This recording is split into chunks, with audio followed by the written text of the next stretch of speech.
Good morning, everybody. Thank you for joining us both in the room and online as well. I'm happy to begin with the press conference, and I will give the floor to the foreign ministers of Estonia and Armenia. Please, Minister Tsahkna. It's on already. So, welcome everybody, and good friend Ararat, Foreign Minister for Armenia. Welcome to Estonia. We meet already officially the second time within the 6 months, and this is a sign that our cooperation has become more deeper and more practical. And I really admire your leadership. And we all know that the situation in your region is difficult. But the Armenian people, I think that you have made the decision towards the European Union based on the same values what we are sharing about democracy. In your region, this is not granted. And we know as well in Estonia, because of the Russian aggression against Ukraine, that these kind of values as a freedom, as a democracy, they are not granted. We have to stand for them, and we do it together. So I can assure you as well, dear friend Ararat, that we are with you.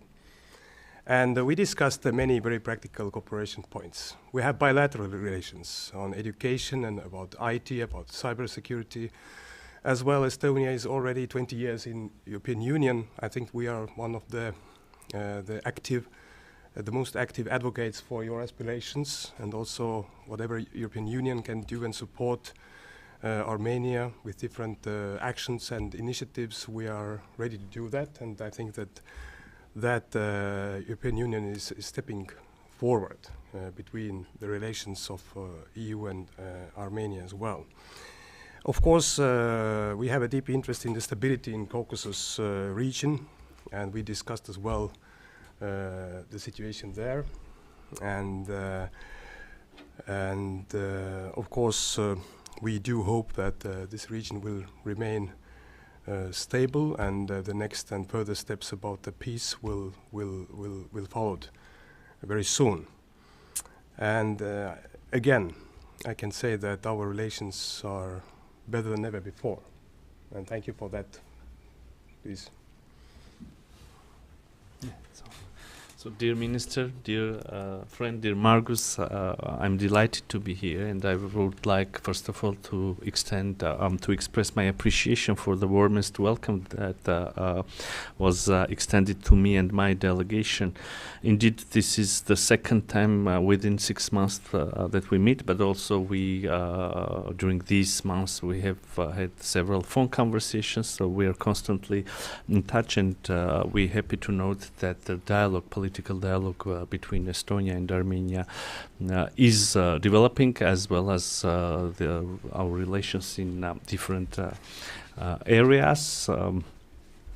Both then and now we had a lot to discuss and outline our expectations in bilateral agenda, as well as cooperation in different formats. Dear attendees, I note with satisfaction that we have indeed succeeded in building a strong political dialogue and partnership based on common principles and shared commitment for a prosperous and more secure future for our countries. Independence, sovereignty, decisiveness to further enhance democracy and democratic principles. These are the values that bring our like-minded countries and peoples closer and closer. Now it is right time that we expand our partnership to different sectors and build partnership in targeted key for our society's fields. We believe that the economic component in bilateral relations should be enhanced to boost trade and investment. And for that, we have a huge potential to use the innovation and high tech, where both Armenia and Estonia are making significant progress. On one hand, Estonia's remarkable achievement in IT, digitalization, innovation, cybersecurity, and on the other hand, Armenia's willingness to bring more change in this regard, both into public and private sector, create ideal ground for mutually beneficial cooperation. It relates also to broadening our cooperation in education, tourism, as well as energy, culture, and elsewhere. Also, we appreciate the resumption of development cooperation between our countries, where priority areas of cooperation are education, democracy and good governance, poverty reduction, and entrepreneurship. Besides bilateral cooperation, we have developed very positive dynamics of engagements and mutual support in multilateral formats, where we very often share the main priorities and support each other's candidacies. The bigger mosaic of our partnership, of course, includes the activities in the format of the European Union, where we have multi-layer cooperation, implementation of already existing arrangements, including for strengthening Armenia's resilience and diversifying the economy, but also looking beyond for more prospects.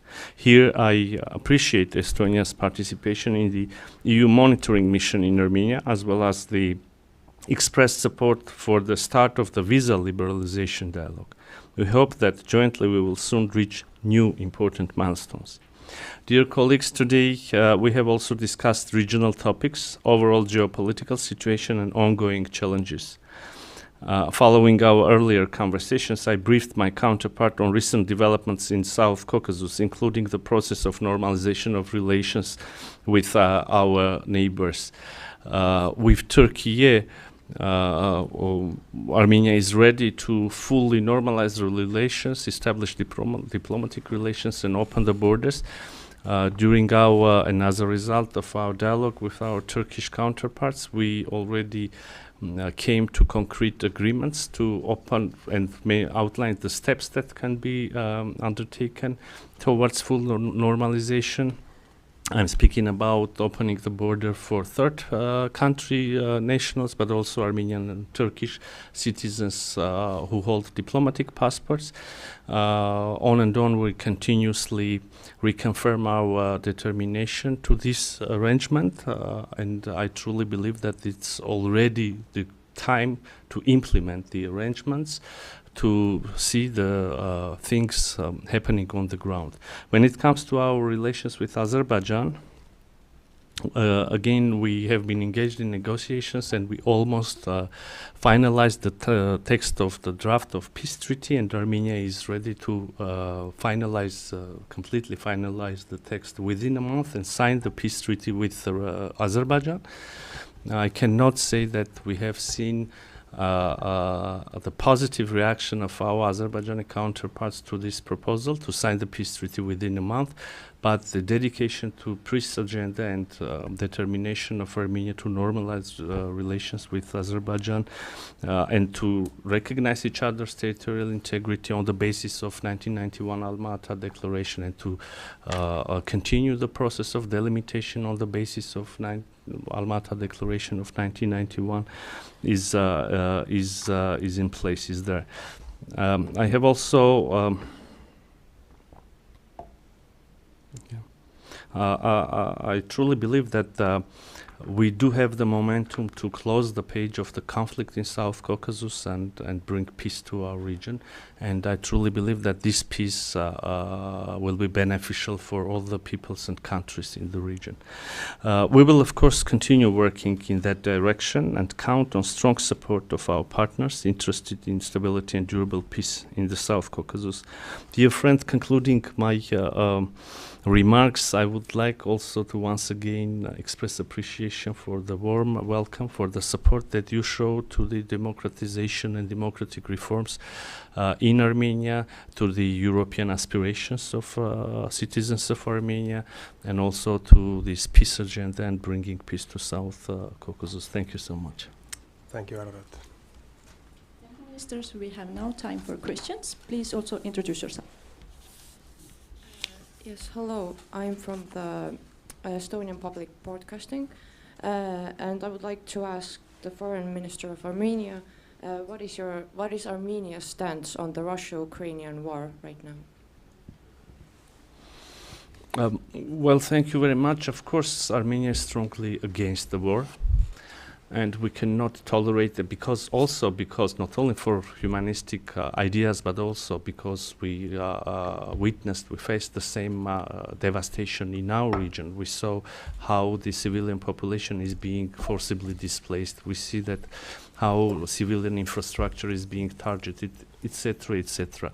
The war is always an awful thing, and we are strongly against the war. We support but also we simultaneously we support not only peace and stability, but also territorial integrity of the countries. And we can only urge and call the states to stop the hostilities. Thank you. If there are no more questions, then we conclude the press conference. Thank you. Thank you. Thank you. Thank you again.